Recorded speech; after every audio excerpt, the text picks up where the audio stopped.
नमस्कार दोस्तों, सुब्रत पाल की चिट्ठी में आपका स्वागत है। तो आखिर आज मंगलवार राजभवन में ममता बनर्जी ने मुख्यमंत्री का शपथ ले ही ली और शपथ ग्रहण समारोह में उन्होंने के बाद उनकी घोषणा थी कि वो सीधा यहाँ से नवान्न हो जाएंगी और जहाँ वो 14th फ्लोर में बैठती हैं और वहाँ से जाकर सबसे पहले उनकी प्राथमिकता रहेगी राज्य में कोविड पर नियंत्रण पाने की और जो लॉ एंड ऑर्डर बिगड़ गई, जो हिंसा राज्य में फैली हुई है, उसे पूरी तरह से रोकने के लिए। और इसके लिए उन्होंने अपने भाषण में ही, छोटे से भाषण में ही सभी लोगों से कहा कि शांति बनाए रखे और किसी तरह की हिंसा को बर्दाश्त नहीं किया जाएगा राज्य में। तो इस तरह से उन्होंने एक छोटा सा भाषण दिया और फिर सादा समारोह खत्म। दोस्तों, मैंने पिछले समारोह में कहा था कि खेला ख़त्म कहाँ हुआ है, खेला तो अब शुरू हुआ है। लेकिन मेरा मतलब ये नहीं था कि ऐसा खूनी खेला शुरू हो जाएगा बंगाल में, बिल्कुल नहीं। मेरा ये कहना नहीं था। मुझे लगा था विधानसभा में नोक-झोंक होंगी, आदि आंदोलन होंगे, लेकिन मेरा कतई ये उद्देश्य नहीं था कि इस तरह से, मैं सोचा भी नहीं था कि इस तरह से खूनी खेल शुरू हो जाएगा बंगाल में। भाजपा वाले दोष दे रहे हैं तृणमूल कांग्रेस पर और तृणमूल वाले दोष दे रहे हैं भाजपा पर। और हाँ, दोनों तरफ के पार्टी के लोग मारे जा रहे हैं, उन पर अत्याचार हो रहा है, उनके सामानों की तोड़ फोड़ हो रही है, उन्हें घायल किया जा रहा है। This is wrong. ये बहुत गलत प्रथा शुरू हो गई है बंगाल में। तो ममता बनर्जी ने कह दिया है कि अभी वो जाके ही पहले मीटिंग लेंगी कोविड पर और हिंसा रोकने के ऊपर, और उन्होंने सबको सहयोग की अपील की और उन्होंने आश्वासन दिया कि वह इस पर कड़ा निर्णय लेंगी। देखते हैं कितने जल्दी क्या होता है। वैसे ममता को और दो बातें याद रखना होगा जैसे वो मुख्यमंत्री बन गई तो राज्य के लिए, कि उनके राज्य में, उनके शासन में भ्रष्टाचार, तोलाबाजी आदि बंद हो। जनता परेशान हो गई है।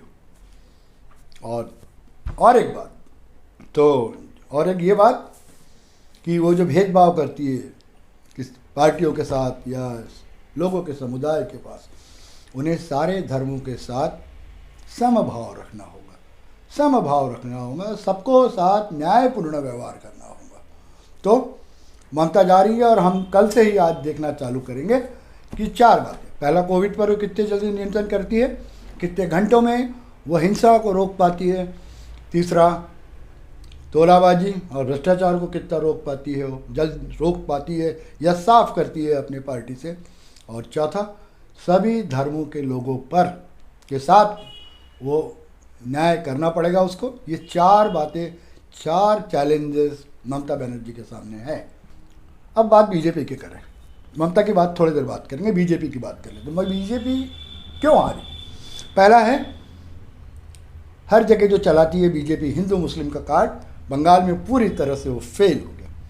दूसरा, चुनाव के पहले तक वो व्यापक रूप से तृणमूल कांग्रेस में दल बदल करा रही थी और उन्होंने सबसे बड़ी गलती की कि दल बदलू को ही उन्होंने ज़्यादा टिकट दिया और अधिकतम दल बदलू हार गए। अधिकतम दल बदलू हार गए, जनता ने इन दल बदलू को स्वीकारा नहीं। और तीसरी बात, यह चुनाव का पूरा नेतृत्व टीएमसी के लोग ही देख रहे थे कि सारा नेतृत्व दिल्ली से हो रहा है, लोकल लेवल की कुछ चल नहीं रही थी। और चौथी बात कि लोकसभा चुनाव के दौरान के जो 2 हीरो थे बीजेपी के, सुब्रतो चैटर्जी और दिलीप घोष, इन दोनों को चुनाव के ऐन वक्त बीजेपी ने हटा दिया और सारा निर्णय, सारा नेतृत्व दिल्ली से हो रहा था। ये बीजेपी के लोगों को बहुत खल रहा था।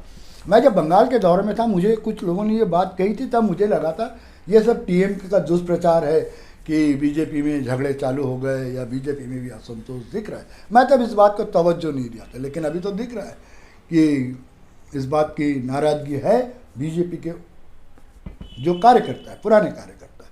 और बीजेपी ने बहुत गलत किया, जो 2 लोगों को जो उन्होंने हटा दिया।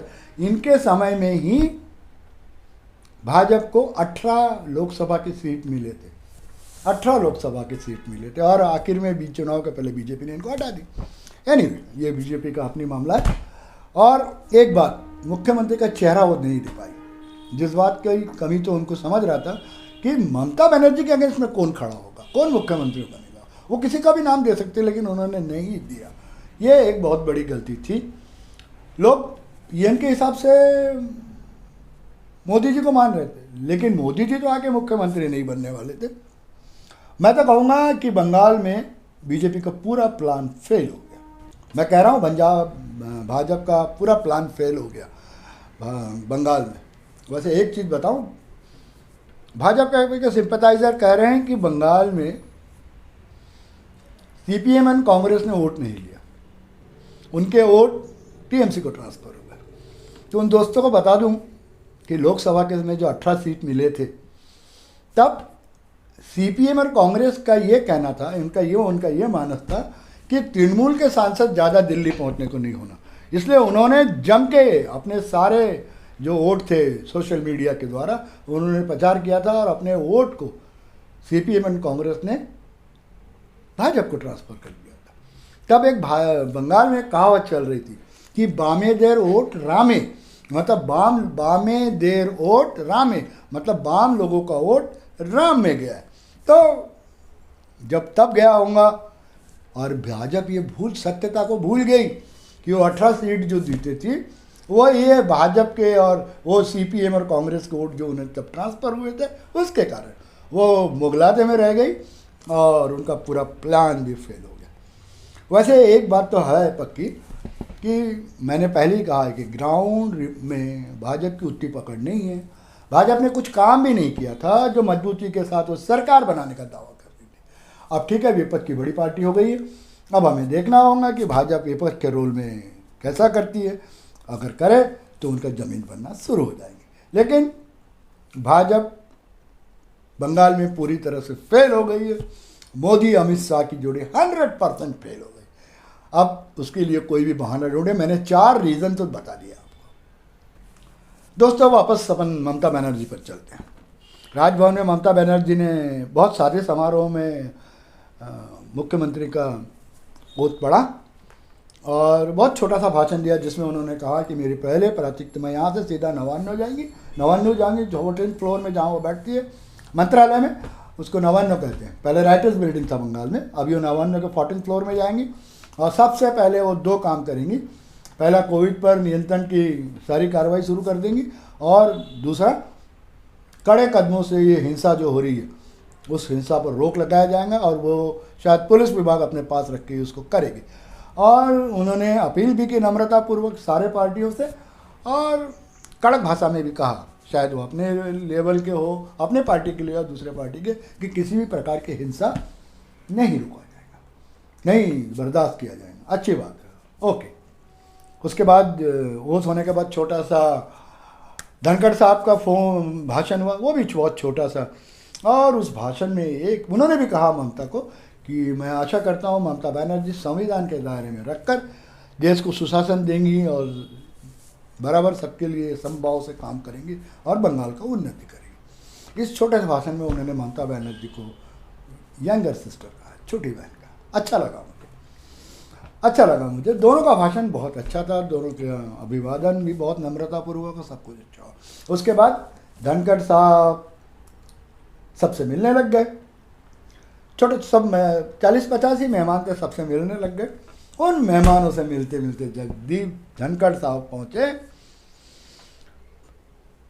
ममता दीदी के भतीजे के पास, अभिषेक बनर्जी के पास। ममता थोड़ा हाथ मिलाया, पहले शेक हैंड किया और उसके बाद उन्होंने उसके कंधे पे, अभिषेक के कंधे पे हाथ रख के राज्यपाल साहब जगदीप धनखड़ ने, शायद मैंने देख लिया, 2-3 मिनट बातें की और बड़े अच्छे से कुछ बातें बोल रहे थे, समझा रहे थे। अभिषेक बनर्जी हो गए और उसके बाद उनके बाजू में प्रशांत भूषण थे। वो प्रशांत भूषण से भी उसी तरह से मिले और उनसे भी 2-3 मिनट, बहुत देर बाद 2-3 मिनट बात की। तो इतना 2-3 मिनट उन्होंने किसी से बात नहीं किया। तो मुझे ये देखकर मुझे ऐसा लगता है कि राज्यपाल धनखड़ ममता बनर्जी एंड उनके राइट लेफ्ट के साथ अच्छे संबंध अभी तो बनाए हुए हैं।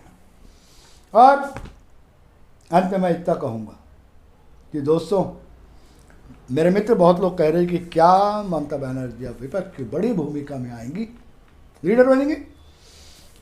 उसके लिए उन्हें पहले तो 4 बातें फटाफट करना, 2 बातें तो बहुत इमीडिएट करना होगा कि कितने दिनों पे वो बंगाल पे से में जो कोरोना फैल रहा है उस पर नियंत्रण लाती है, पहली बात। दूसरी बात, हिंसा को कितने घंटे में रोक, कितने दिन नहीं बोलूँगा, कितने घंटे पे रोक पाती है। तीसरा, अब उनका जो तोलाबाजी है वो, और चौथा, सभी धर्मों के साथ वो समभाव रखकर कैसे सरकार चलाती है। ये चारों चीज़ ममता जितनी जल्दी करेगी उनका ग्राफ बढ़ेगा और फिर ही उन्हें विपक्ष की बड़ी भूमिका में मिल सकती है, लोग उन पर भरोसा कर सकते हैं। क्योंकि हम बाहर, बंगाल के बाहर जो भी है या बंगाल के अंदर के लोग भी उन्हें विपक्ष की भूमिका में तभी सफल मानेंगे जब वो अपने राज्य को बचा पाएंगे। देखते हैं आगे ममता बनर्जी कितना सफल होती है और कितना बंगाल को आगे ले जाती है। तो ममता बनर्जी कोविड को प्राथमिकता से निपटाने का वचन दे चुकी है और मैं आखिर में अपनी बात भी कहूँगा कि हमें भी कोविड से लड़ना है दोस्तों। कोविड को हराना है, जल्दी से जल्दी हराना है। बहुत परेशानी हो रही है, बहुत बेरोजगारी फैल गई है, बहुत लोग परेशान हैं। प्लीज़ सावधान रहिए और सबको सावधान कीजिए, कोविड पर विजय पाइए। और अब ममता का अच्छा खेला देखेंगे। भाजपा और ममता में संवैधानिक रूप में अच्छा खेला होगा, मज़ा आएगा, अच्छी फाइट होंगी, डेमोक्रेसी मजबूत होंगी। मैं यही चाहूँगा बंगाल में तृणमूल और भाजपा के लोगों के साथ। Thank you. जय हिंद, जय भारत।